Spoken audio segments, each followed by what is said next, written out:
तो दोस्तों आज सुबह सुबह उठने के बाद देखा मैं अपने छत पे आके तो देखा बहुत ज़्यादा कुहासा लगा हुआ था।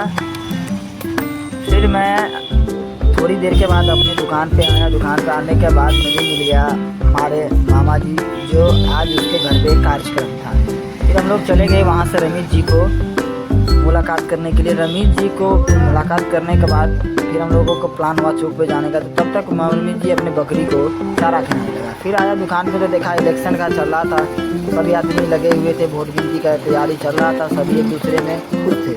फिर वहाँ गाड़ी भी आ गया। गाड़ी आने के बाद हम लोग उसने सब चीज़ सेट किए, फिर निकल गए। फिर हम लोग भी अपने बाइक से बैठ के हम और गेल बाबू निकल गए। थोड़ी दूर पेट्रोल पंप मिलने के बाद तेल भराया।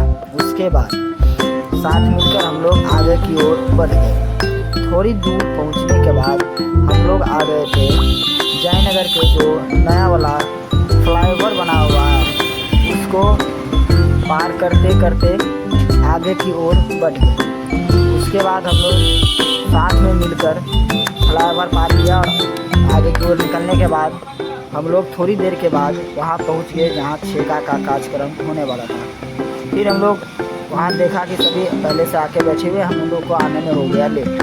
फिर क्या था, थोड़ी देर के बाद हम लोग के लिए भी वहाँ पे जो नाश्ता बना हुआ था हम लोग के लिए भी आ गया और हम लोग भी वो नाश्ता खाया। फिर देखा कि कुछ आदमी गाड़ी में भी बैठ के खा रहे हैं, बातें कर रहे हैं आपस में। थोड़ी देर के बाद छेके का कार्यक्रम हो रहा था, जिसमें सभी आदमी बैठे हुए थे और वहाँ पे पंडित जी वगैरह सभी थे और सभी एक दूसरे के साथ बैठ के अपना काम काज में लगे थे और हम भी एक जगह बैठ के खड़े हुए बैठे हुए।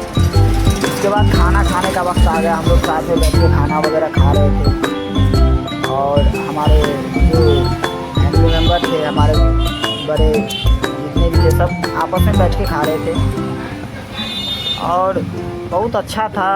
सब लोग साथ बैठ के खाए।